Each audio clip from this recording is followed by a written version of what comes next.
Guys, in this next news story, a former footballer turned assassin has been jailed for 29 years after gunning down a gym boss on the doorstep of his home over a drug debt, as fellow gang members have been locked up for attacks on two other men.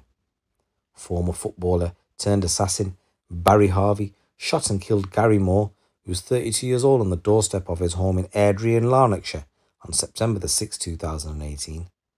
The 35-year-old, called a cold-blooded killer by the prosecutors, was paid for the hit, which saw him splash out on a shiny new set of turkey teeth. Harvey was also later involved in the murder bid of a drug dealer who was shot outside a vet's in Rutherglen in Lanarkshire on December 3rd of that year. He was found guilty alongside Thomas Guthrie and Darren Owen after a mammoth 12-week trial at the High Court in Glasgow.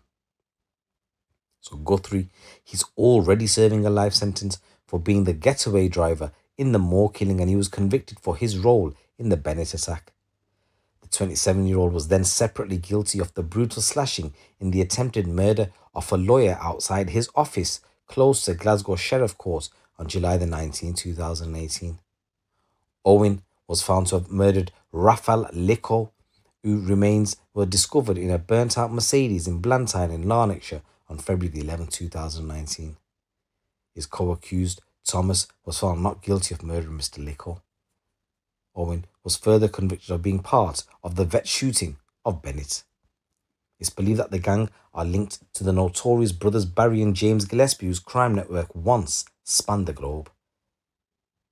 Former footballer Harvey was caged in 2007 for 9 years as a teenager for a savage knife attack on another man. The hitman was described in court as being an enforcer and the top dog, while Guthrie did his bidding for him. The hitman was described to court as being an enforcer. He was the top boy, while Guthrie did his bidding for him. Judge Lord Clark sentenced Harvey, who viewed proceedings via video link, to a life sentence with the minimum punishment part of 29 years. The judge told him these were extremely brutal offences done because of a drugs debt owed by the victims. Each shooting was meticulously planned in advance. Crimes involving the use of guns are the uppermost concern to the public and the courts. The fact the sale of drugs causes these appalling acts of violence and planned assassinations due to this drug debt is deeply disturbing. Guthrie had a minimum of 8 years added to his early life sentence, which was due to expire in 2041. The judge said the jury convicted you on part basis in the attempted murder of Scott Bennett, which was a planned operation. These are very serious separate offences. The reasons for the attempted murder of this victim is unknown to the court. You were already involved in the murder of Gary Moore, and with 2 attempted murders of it is a real concern. You're a dangerous man. Owen was sentenced to a minimum of 22 years behind bars, and Lord Clark told him these crimes were pre-planned and you were found guilty of playing a part in each of them. These are extremely grave offences arising from drug debts owed by the victims. By the verdict of the jury, you've been convicted of very serious offences. The High Court in Glasgow heard that Mr. Moore owed a drug debt of £100,000. He was repeatedly visited on the run-up to his murder by Neil Anderson, who was later given a life sentence for his involvement in the killing. Guthrie and Harvey went on a reconnaissance mission of the scene the night before Mr. Moore was murdered. The Skoda getaway car was spotted near Mr. Moore's home at around 10 o'clock in the night, and Harvey's phone was stated to have been turned off at the time. Guthrie's phone later made a call for a taxi from his house, where Harvey's girlfriend was living at the time. The next day, Mr. Moore was lured from his home by Anderson, where they had a brief conversation. The Skoda then pulled up, and covered-up gunman Harvey emerged from the car. He shot Mr. Moore 9 times to his head and body before he ran back inside the vehicle and fled the scene. The car was found burnt out later that night.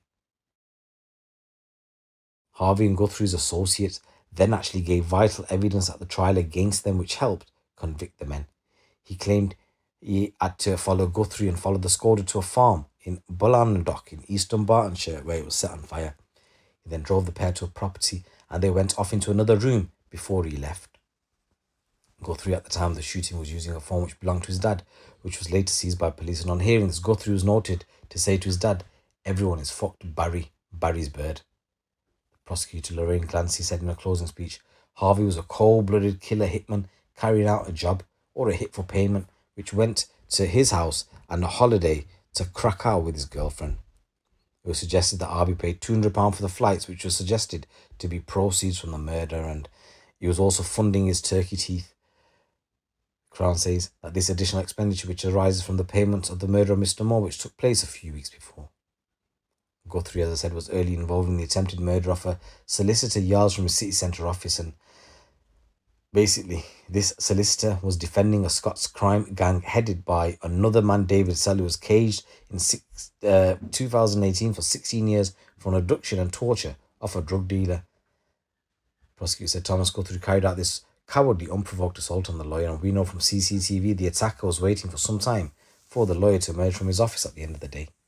The injuries sustained by the lawyer were significant. He had multiple injuries and required medical treatment. He had a cut from his ear to the corner of his mouth and another to the right temple, which needed 10 stitches. He had a cut on his right cheek and defensive injuries to a hand as he tried to protect his face. He also had slashes to his back. The lawyer was helped back into his office by witnesses, and a colleague rang 999 for help. The getaway vehicle, which was used in the murder bid, was found burnt out in the same location used to set fire to the car used in the Mr. Moore murder. Drug dealer, there was another one who got shot once in the head as he was sat in his van outside the vets in Rutherglen. As I said, another reconnaissance mission of the area took place in the lead up to the attempted murder. Phone numbers relating to Harvey and Owen hit cell sites, which were then key areas including the vets, and Guthrie, meantime, failed to attend work on the day of the shooting and his phone was turned off.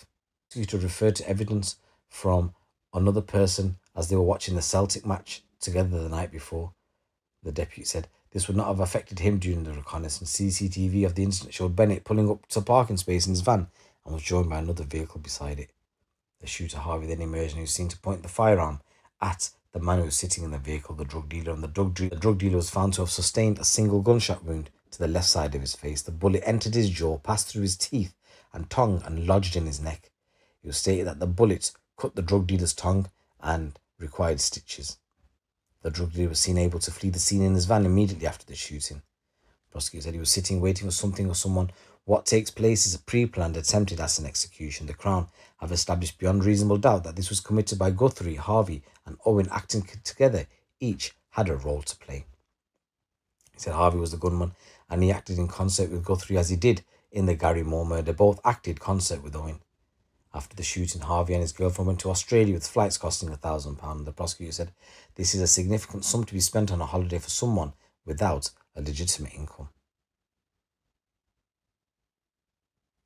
Then we come on to the Polish national, Mr. Liko, who was murdered and left in a burning car, as the prosecutor stated was related to drugs and drug debt. Mr. Liko told his cousin that he was to return to Scotland to set up a job in Valencia to work off the debt. A Mercedes GLE van was stolen in Edinburgh and was later used in the murder of Mr. Liko. Mr. Liko in his own Mercedes was picked up by the GLE vehicle in Lanarkshire around 7:30 on the night of his murder. He was then driven to Blantyre, where he met his fate. Prosecutor said 11 minutes later the car was ignited. Mr. Liko was shot once in that vehicle that was recovered. The hearing was also told Owen was involved in the collection of the stolen GLE car. The car was parked at a location in East Kilbride, and cell site analysis showed that the vehicle was subject to checks by Owen on the lead up to the shooting. So guys, crazy story there. When I just want to say rest in peace to all the victims that have passed away. My condolences go out to their families. It's your boy GC. Keep it locked, keep it real.